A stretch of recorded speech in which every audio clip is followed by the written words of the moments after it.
Salut à tous, on se retrouve aujourd'hui pour la watchlist du mois de septembre 2020. Je suis allée voir quelques films au cinéma, j'en ai vu quelques-uns à la maison, pas tant que ça je trouve. J'ai vu que 2 séries qui correspondent plutôt au thème de la watchlist, par contre j'ai pas lu de bouquin horrifique donc il n'y en aura pas. Je commence tout de suite avec les films que j'ai vus au cinéma, donc au tout début du mois j'étais allée voir Antebellum, dont j'ai fait une vidéo individuelle sur la chaîne, donc je vous invite à aller la regarder pour avoir un avis un petit peu plus développé sur le film. C'est un film que j'ai plutôt apprécié, même si selon moi il manquait quand même beaucoup de choses. Je trouve que c'est un film qui a un message intéressant, qui a un message qui est très important, mais qui ne l'exploite pas suffisamment. Je trouve que les réalisateurs dans leurs films, ils ne vont pas au bout des choses, ils ne vont pas au bout de leurs idées. Et c'est vraiment super dommage parce que c'est un film qui selon moi restera pas forcément longtemps dans les mémoires, parce qu'il y a eu des films qui abordaient ce sujet-là qui étaient beaucoup plus intéressants, beaucoup mieux traités. On sent que les réalisateurs se sont énormément appuyés sur le visuel du film qui est absolument parfait au niveau de la réalisation, des cadres, de la photographie, il n'y a absolument rien à redire.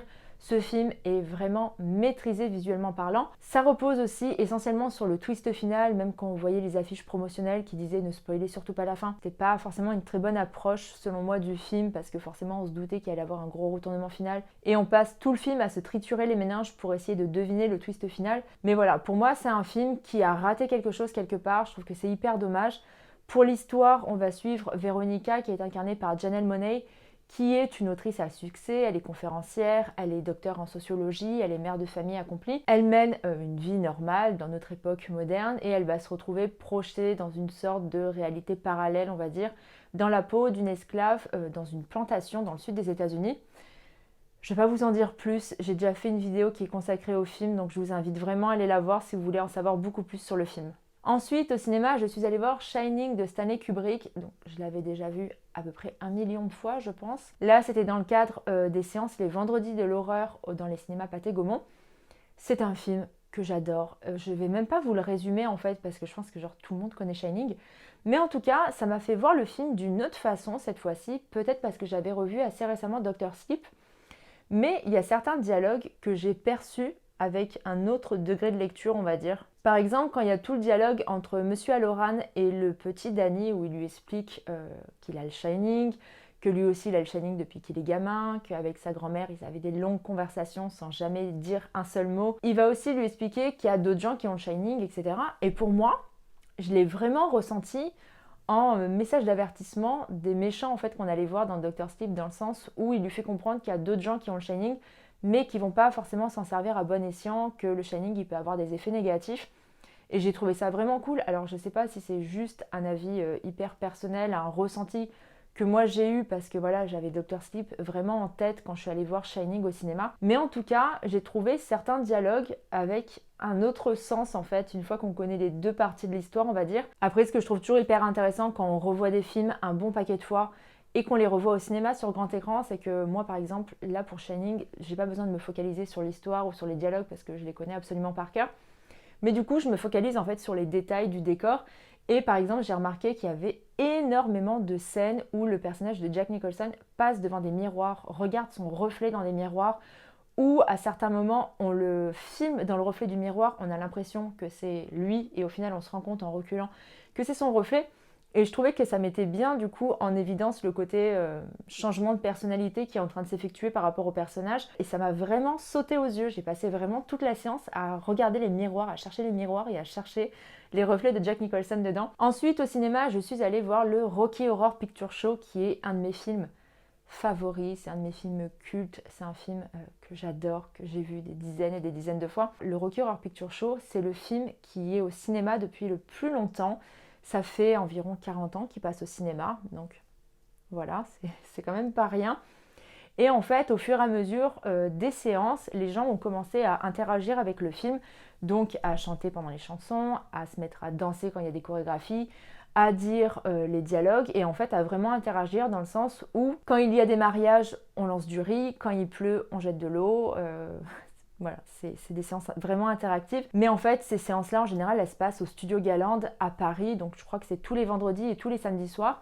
Et en fait, il y a 2 troupes de comédiens, d'animateurs qui viennent animer ces séances-là. Moi, je rêve d'y aller. D'ailleurs, la prochaine fois que je vais à Paris, il faut absolument que je me réserve une séance. Et en fait, là, on a eu une des troupes qui est venue faire l'animation pendant la séance de ciné.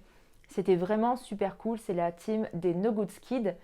Franchement, ils étaient vraiment super. Malheureusement, on ne pouvait pas lancer de riz ni d'eau pendant la séance parce que comme c'était au théâtre et que la salle est quand même assez belle et pas protégée pour ce genre de folie, on n'a pas pu le faire, mais en tout cas, c'était vraiment cool. Voilà, on a chanté, on a dansé, on a fait les fous.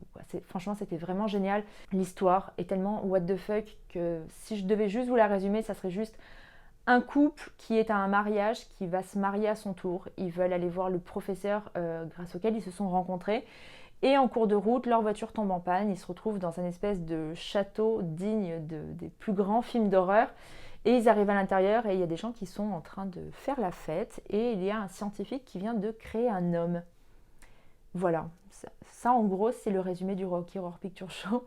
Mais croyez-moi, c'est un film absolument génial. Vraiment, je vous le recommande, mais chaudement, chaudement, chaudement.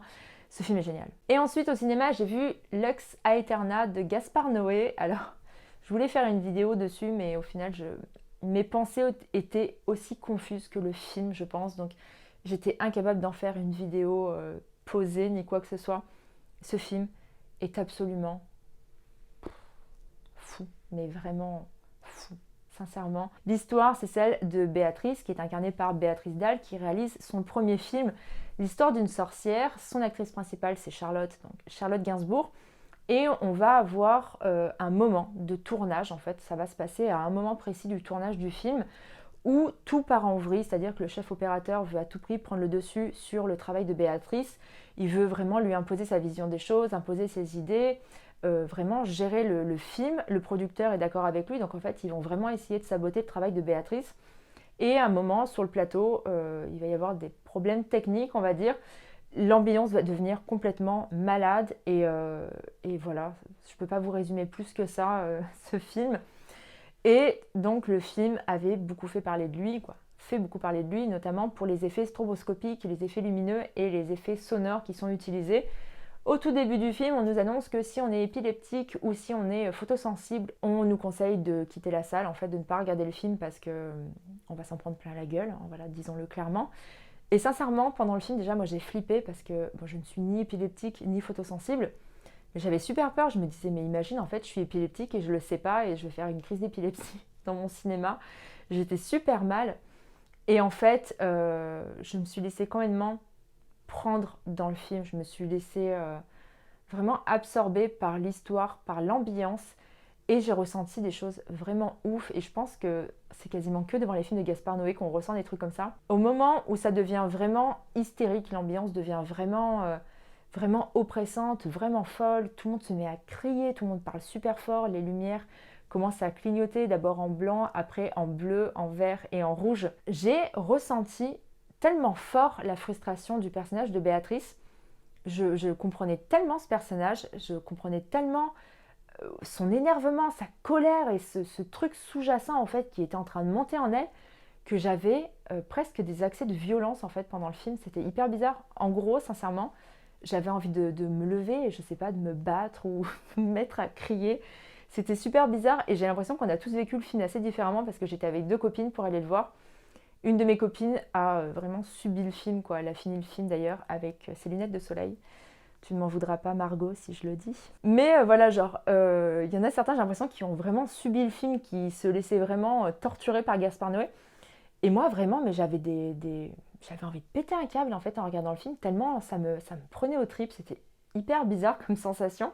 Mais en tout cas, c'est un film que j'ai beaucoup aimé. J'ai bien aimé l'histoire, voilà, de ces 2 femmes, de cette réalisatrice et de cette actrice, à qui on fait croire qu'elles peuvent faire ce qu'elles ont envie de faire.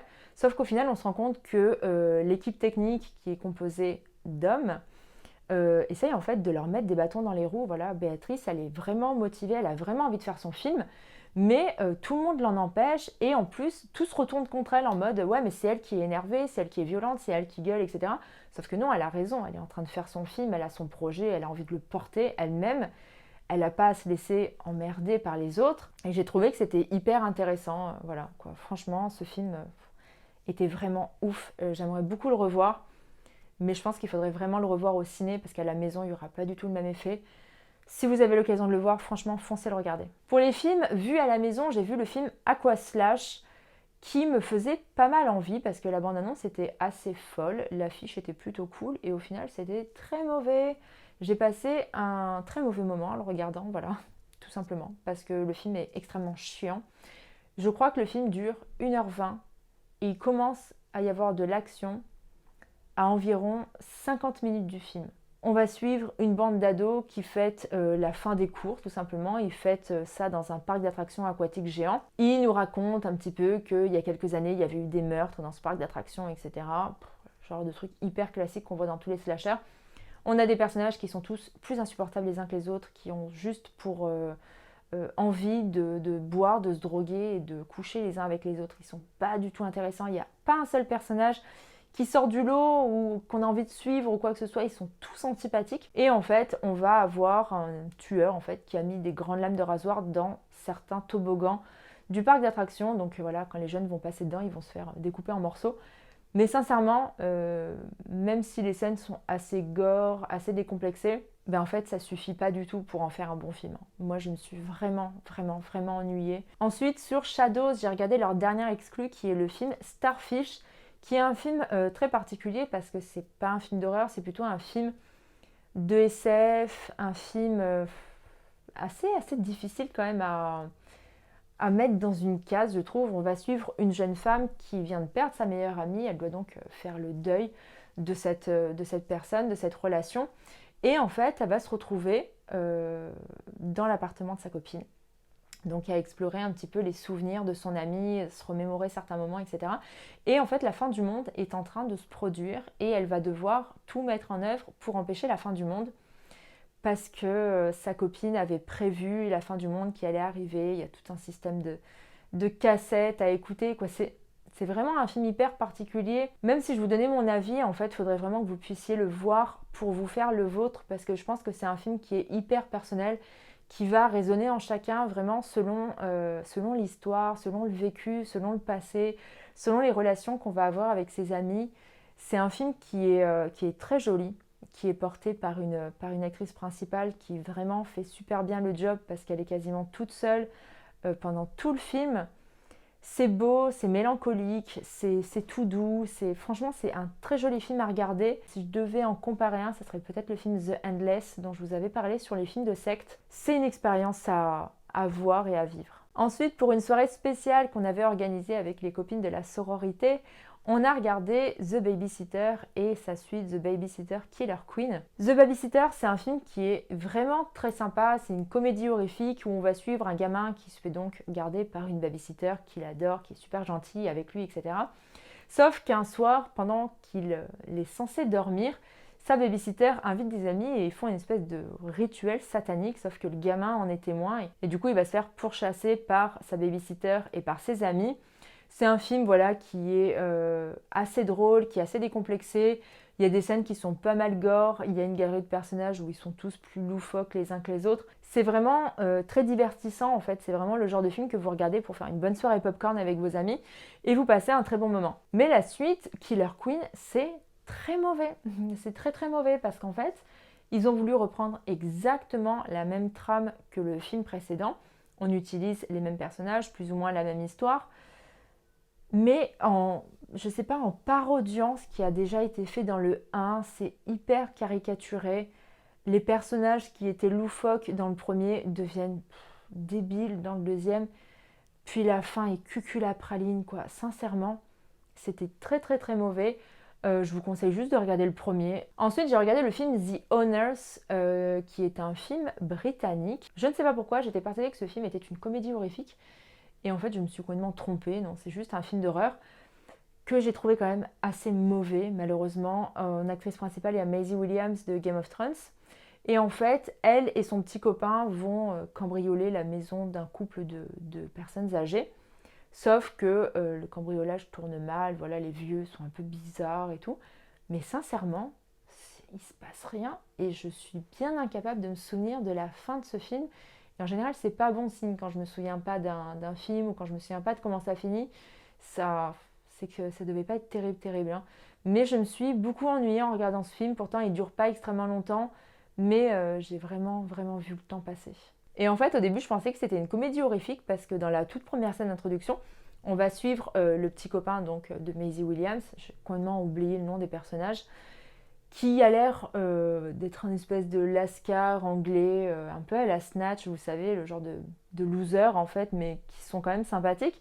Et en fait, ça commençait avec une scène comme ça qui était assez drôle, et je me suis dit, oh, ok, ça va être une comédie horrifique britannique, j'adore ça.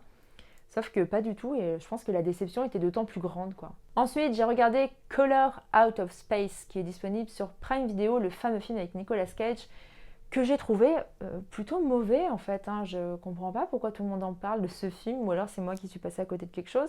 C'est une adaptation d'une nouvelle de Lovecraft que je n'ai pas lue, donc je ne pourrais pas comparer. Mais en fait, le problème de ce film-là, c'est qu'au début, c'est quand même assez intéressant. On se laisse prendre au jeu, à l'histoire des personnages. Sauf qu'à un moment, ça devient long, mais long, et il se passe rien. La fin, je l'ai trouvée très bonne, mais sincèrement, le film, je me suis quand même pas mal ennuyée. C'est l'histoire d'une famille qui vit dans une forêt, plus ou moins. Ils vivent retirés, la mère est gravement malade. Elle vit donc avec son mari et leurs 2 enfants. Et en fait, il va y avoir une espèce de météorite qui va tomber du ciel, qui va atterrir dans leur jardin. Et dans cette météorite, il y a une espèce d'entité, en fait, qui va commencer peu à peu à tout envahir. Mais franchement, j'avais vraiment envie de le voir parce que tout le monde en parlait et que j'avais pas eu l'occasion de le voir auparavant. Mais sincèrement, j'aurais très bien pu m'en passer. J'ai vu aussi le film Amulette. C'est un film très particulier. Sur le coup, quand j'ai regardé le film, je comprenais rien de ce qui se passait. Pourtant, oui, en fait, j'avais compris, mais c'était tellement bizarre que je me suis dit, c'est peut-être moi qui ai mal compris quelque chose. C'est l'histoire d'un homme qui est soldat, en fait, voilà, mais qui se retrouve immigré en Angleterre ou en Irlande, en tout cas un pays britannique. Et il vit dans la rue, il a rien, il est sans domicile fixe. Et en fait, il va faire la rencontre d'une religieuse qui va lui proposer un poste d'homme à tout faire dans une maison qui est occupée par une jeune femme et par sa mère qui est extrêmement malade, qui est mourante, qui vit dans le grenier de la maison. Et voilà, donc il va venir là pour faire des petits travaux, pour les aider un petit peu dans leur vie de tous les jours. Mais il a surtout interdiction d'aller voir la mère qui est dans le grenier, qui est très malade et tout. Et au fur et à mesure, forcément, il se passe des choses de plus en plus étranges dans cette maison. Et voilà, je ne peux pas vous dire la fin parce que vraiment tout repose sur la révélation finale, on va dire. Mais le film, en fait, ce qui m'a pas mal dérangé, c'est qu'il y a quand même beaucoup de flashbacks dans ce film-là. Et à certains moments, en fait, je ne savais plus si c'était des flashbacks ou si c'était des flash-forwards. Je ne savais plus où situer l'action. Je trouvais que les flashbacks, ils étaient parfois mal intégrés. Ils n'arrivaient pas forcément au bon moment par rapport à l'histoire principale. Ce qui fait que ça me déboussolait en fait à chaque fois que je voyais ces flashbacks. Je me disais pourquoi on me montre ça en fait? Pourquoi on me montre ça maintenant? Une fois que vous arrivez à la fin du film, en fait, tout s'éclaire, tout s'explique, tout se remet dans l'ordre et tout. Mais c'est vrai que c'est peut-être un film qui mérite un deuxième visionnage dans le sens où la première fois, c'est tellement bizarre, tellement confus. Et cette fin est tellement mindfuck que je pense que je le reverrai une deuxième fois pour peut-être mieux l'appréhender. Ensuite, j'ai vu le film Golden Glove que je voulais voir depuis très longtemps. J'aurais peut-être mieux fait de m'abstenir quand même. C'est un film qui est hyper glauque, hyper sordide. C'est inspiré d'une histoire de tueur en série qui vivait donc en Allemagne. On suit un type qui est juste horrible, qui est vraiment dégueu, qui est alcoolique, quoi, qui a vraiment tous les vices. Et en fait, il rencontre des femmes dans des bars. Donc en général, il va dans un bar dégueulasse. Et il récupère, c'est une façon un peu horrible de le dire, mais c'est vraiment le cas dans le film, il récupère les femmes qui sont le plus ivres, qui sont les plus moches possibles, qui sont vraiment les plus misérables possibles.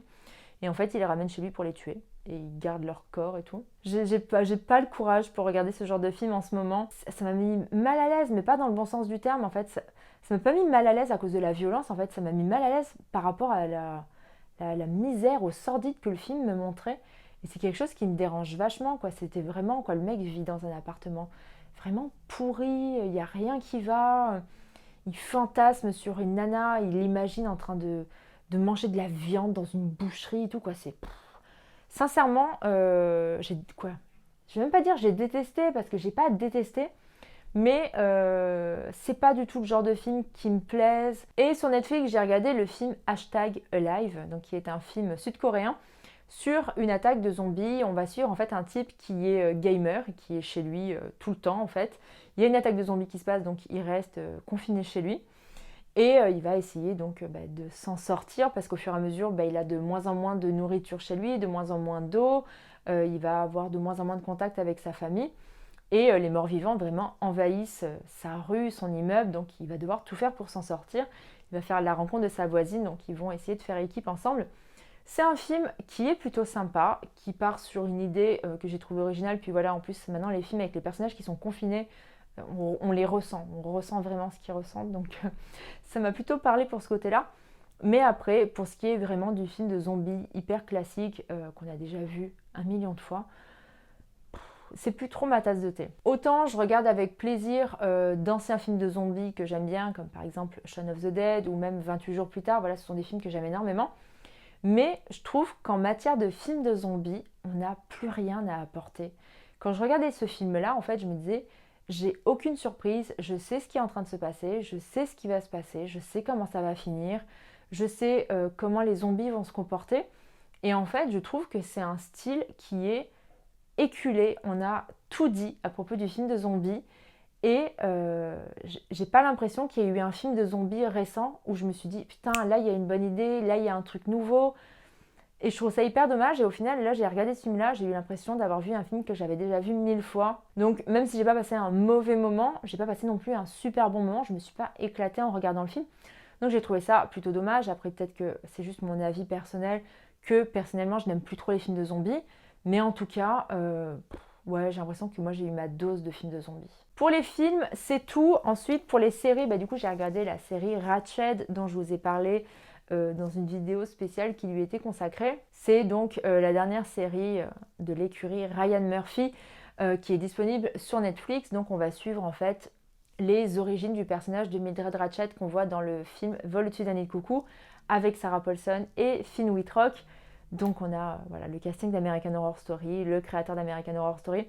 Si vous n'aimez pas ce style-là, je pense que c'est une série qui va pas du tout vous plaire. Voilà, faut aimer ce genre d'univers en fait parce qu'on va avoir un visuel qui est très différent de ce qu'on est censé voir entre guillemets dans une série qui se passe dans un hôpital psychiatrique dans les années 40.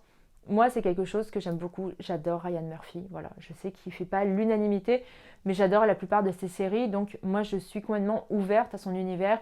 C'est quelque chose que j'aime beaucoup, ça me parle énormément, ces univers comme ça hyper esthétisés. Après, est-ce que faire une origin story au personnage de Ratched, est-ce que c'était nécessaire? Je ne pense pas, voilà.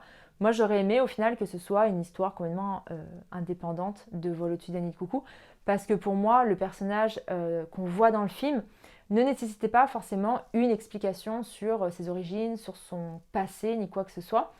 C'était une méchante qui m'allait très bien comme ça, juste en tant que méchante, tout simplement. Et ici, de vouloir lui créer un passé, ça fait qu'on va forcément créer de l'empathie pour ce personnage-là. Et du coup, ça la rend un petit peu moins diabolique que ce qu'elle est censée être. Et c'est ça que je trouve plutôt dommage. Et ensuite, j'ai regardé la deuxième saison de You. Alors, c'est pas vraiment de l'horreur, mais c'est du thriller horrifique quand même, je trouve. J'avais beaucoup aimé la saison 1. J'avais été déçue par la fin. Et la saison 2, finalement, on m'a vraiment motivée à la regarder, donc je l'ai regardée jusqu'au bout. J'ai quand même bien apprécié, voilà, je suis bien forcée de l'avouer. Si vous ne connaissez pas You, en gros, dans la première saison, on va suivre le personnage de Joe, qui est libraire, qui va flasher en fait sur une jeune fille qui s'appelle Beck. Il va tomber fou amoureux d'elle, en tout cas, lui pense qu'il est fou amoureux d'elle, c'est juste qu'il est obsédé par elle. Et il va tout faire pour la rencontrer, qu'elle tombe amoureuse de lui, sortir avec elle, etc. Jusqu'à une issue plutôt tragique. Et en fait, dans la saison 2, on va suivre encore une fois le personnage de Joe qui a déménagé suite à l'histoire de la saison 1. Et en fait, il va retomber dans les mêmes travers que dans la saison 1. Il va rencontrer une jeune femme qui est incarnée par Victoria Pedretti, que vous avez déjà vue dans The Haunting of Hill House. Il va tomber amoureux d'elle et il va, pareil, être complètement obsédé, vouloir à tout prix rentrer dans sa vie, sortir avec elle, etc. Sauf que, pour une fois, les apparences sont plutôt trompeuses. J'ai bien aimé voilà, le personnage de Victoria Pedretti qui s'appelle Love. Je trouvais que c'est un personnage qui était hyper intéressant, hyper complexe, que je trouvais touchant mais un petit peu inquiétant en même temps. J'aime beaucoup les personnages ambigus comme ça.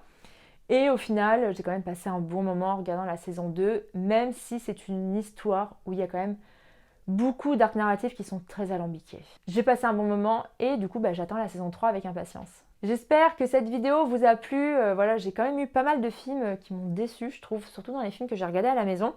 J'espère en tout cas que ça vous donnera quelques petites idées pour vos futures sélections de films. Dites-moi dans les commentaires quels sont les films qui vous intéressent le plus dans ma watchlist, quels sont ceux que vous avez envie de voir. Si cette vidéo vous a plu, n'oubliez pas de me laisser un petit pouce en l'air pour me le faire savoir, ça me fait toujours plaisir et c'est très encourageant. Si vous n'êtes pas encore abonné à la chaîne, c'est le moment de le faire et de cliquer sur la cloche pour recevoir les notifications et être prévenu à chaque nouvelle vidéo. En attendant, vous pouvez me retrouver sur Facebook, sur Twitter, sur Instagram, sur Utip et je vous dis à bientôt pour une prochaine vidéo. Salut!